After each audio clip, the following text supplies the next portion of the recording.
2,000 years ago, a city built on 7 muddy hills created something the world had never seen before.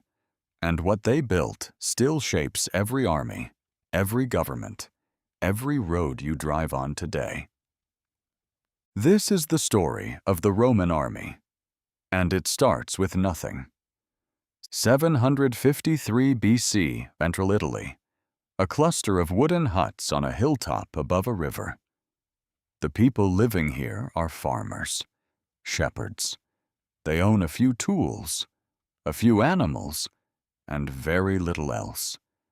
There is absolutely nothing here that suggests what is coming. But these people have something none of their neighbors have. They watch. They learn. And when they see something that works, they copy it, adapt it, and make it better. Every single time. That habit, that one habit, is how a village of farmers became the most powerful military force the ancient world had ever seen. Rome's first army was barely an army at all. No uniforms, no training, no ranks. When an enemy appeared, and enemies appeared constantly, every man who could carry a weapon went to fight. They were farmers with spears, and when the threat passed, they went back to their fields. The first real upgrade came from the Greeks. Around 600 BC, Rome encountered the phalanx, a tight rectangular block of soldiers, shields locked edge to edge, long spears pointing forward. It moved like a single organism, a battering ram of flesh and bronze. Against tribal warriors who fought as individuals, it was almost impossible to stop. Rome adopted it immediately. But the phalanx had a fatal flaw. It only worked on flat ground. Lock your shields together, and you can advance in one direction. But you can't turn, you can't split, you can't react. And Italy is not flat. Rome needed something better. And the answer came from their enemies. The Samnites, mountain warriors of central Italy, didn't fight in tight formation. They fought in small, flexible groups that moved across broken terrain, scattered when needed, and reformed instantly. 3 wars against them over 50 years taught Rome something important. Flexibility beats rigidity. Always. What came next was one of the greatest military innovations in history, the manipular legion. Instead of one massive block, the Roman army was split into small units, maniples, arranged in 3 staggered lines. The youngest men in front, veterans behind them, elite troops in the rear. Each line could move independently. Gaps in the formation allowed units to rotate. Exhausted men pulling back, fresh soldiers pushing through. You couldn't break this formation. When you thought you'd beaten one wave, another came through the gaps. It was like fighting an army that could heal itself in the middle of a battle. And the weapons they carried into that formation were just as clever. The pilum, a heavy javelin with a deliberately soft iron shank. When it hit an enemy's shield, the shank bent. You couldn't pull it out. You couldn't throw it back. The weight dragged your shield toward the ground. You had one choice: drop it. And the moment you dropped your shield, the Roman soldier in front of you drove a gladius, a short stabbing sword, into your body before you could react. This wasn't warfare. This was engineering. The Romans had reverse-engineered killing into a system. By 264 BC, That system had conquered the entire Italian peninsula. Every tribe, every city-state, every mountain kingdom, absorbed. And Rome turned its eyes to the sea. Carthage was waiting. The greatest maritime power in the Mediterranean, the richest city in the Western world, a navy that had ruled these waters for 2 centuries. When Rome and Carthage went to war in 264 BC, virtually no one gave Rome a chance. Rome had no navy. None. So they built one. They captured a single Carthaginian warship that had run aground, took it apart piece by piece, studied every joint and timber, and built copies. While they built, they trained soldiers to row on wooden frames set up in fields. Then they added something no admiral had ever seen: the corvus, a spiked boarding bridge that dropped onto enemy ships and locked them together. Rome couldn't outsail Carthage, so Rome turned every sea battle into a land battle. The First Punic War lasted 23 years. Rome won. Then came Hannibal, the greatest general Carthage ever produced, possibly the greatest tactical mind in the history of ancient warfare. In 218 BC, Hannibal led 40,000 soldiers and 37 war elephants across the Alps in winter and descended into Italy ready to fight. What followed was the worst military catastrophe in Roman history. At the Battle of Cannae in 216 BC, Hannibal faced 80,000 Romans, one of the largest armies Rome had ever fielded. He let his center buckle under their pressure. The Romans pushed forward, certain they were winning. Then Hannibal's elite troops on both wings closed in. His cavalry sealed the rear. In a single afternoon, 70,000 Roman soldiers died. 60,000 men in one afternoon. Rome didn't negotiate. Rome didn't surrender. Rome raised new legions, recalled soldiers from Spain, armed slaves, and kept fighting. And here is the thing about Rome that makes this story extraordinary. They sent a message to Hannibal. They refused to ransom their own soldiers who had been captured. They would rather let those men die in captivity than give Hannibal one coin that looked like a concession. That is will. And will is a weapon. Rome found its answer in Scipio Africanus, a 24-year-old general who studied Hannibal's tactics like a textbook, then used them against Carthage. At the Battle of Zama in 202 BC, Scipio opened lanes in his formation and let Hannibal's elephants run through harmlessly. Then his cavalry, which had already destroyed the Carthaginian horsemen, swept in from behind. Hannibal was surrounded by his own technique. Carthage surrendered. Rome was now the undisputed power of the Western Mediterranean. But the wars had changed Rome in ways that would eventually destroy it. The men who won these campaigns were small farmers. While they were away fighting for years, wealthy Romans bought up their land. Veterans came home to find their fields gone. The citizen soldier, the foundation of the Roman army, was being erased by the very wealth the wars created. In 107 BC, a general named Gaius Marius did something that changed Rome forever. He opened the legions to the landless poor. The state provided equipment. Service lasted 16 years.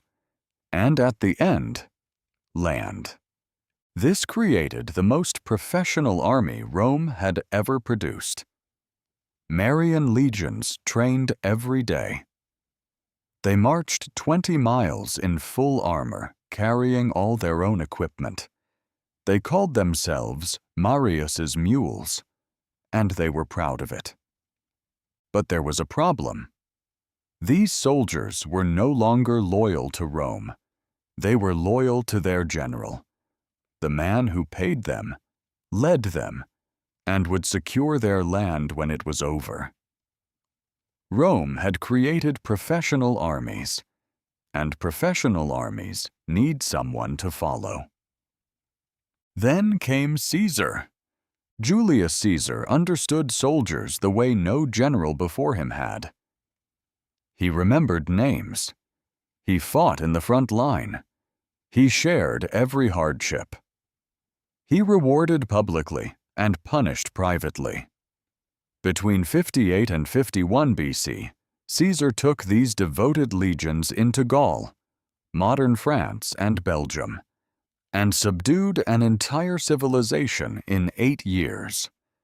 When the Senate ordered him to disband his army in 49 BC, he walked to the Rubicon River, the legal boundary of his province, and crossed it. Alea iacta est. The die is cast.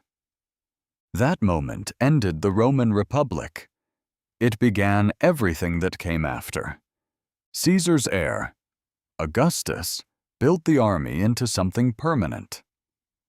Professional soldiers on 25-year contracts. A frontier force holding the edges of an empire.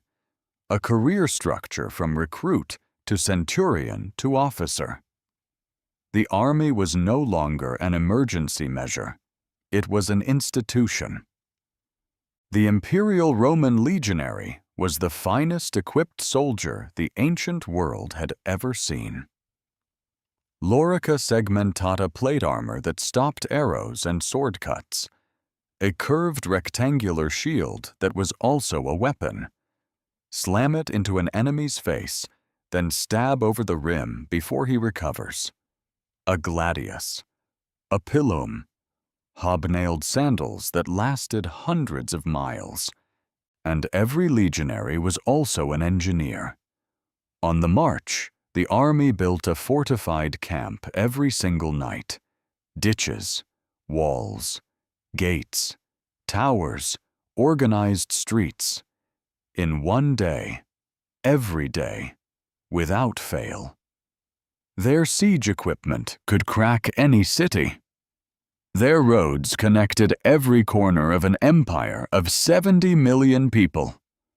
80,000 kilometers of paved road, built by soldiers, still partially in use today.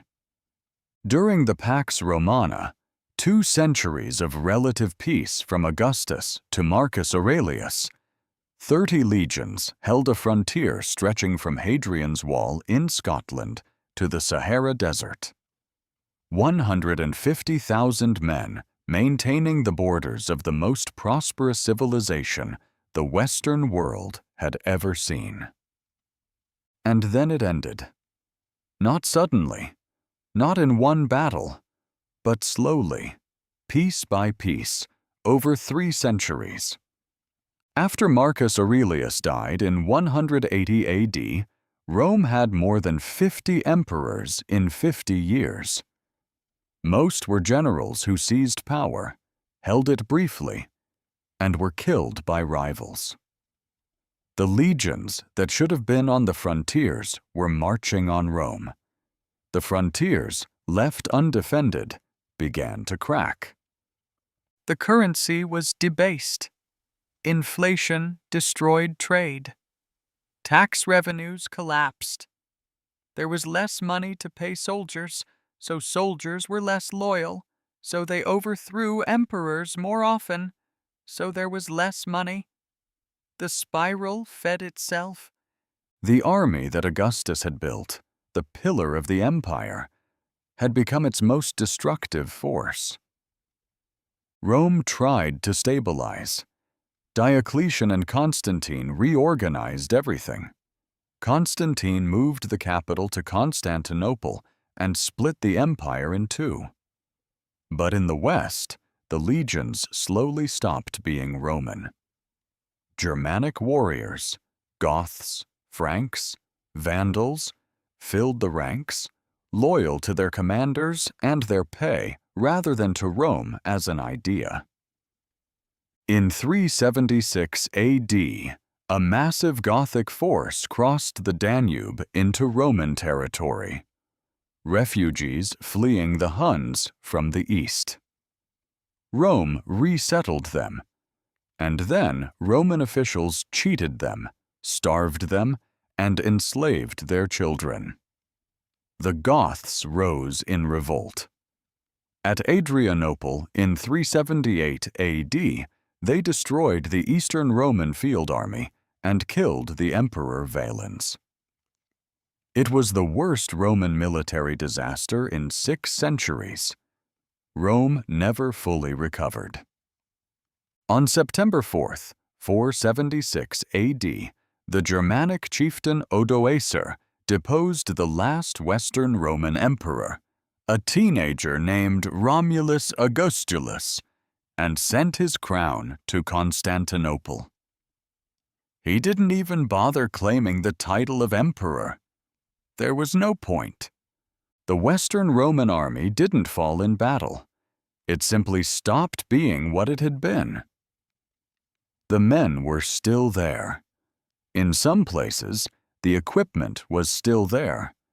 But the institutional identity, the training culture, the engineering capability, the deep belief that you were a Roman soldier, had bled away over 100 years, and without it, there was nothing left to hold the empire together.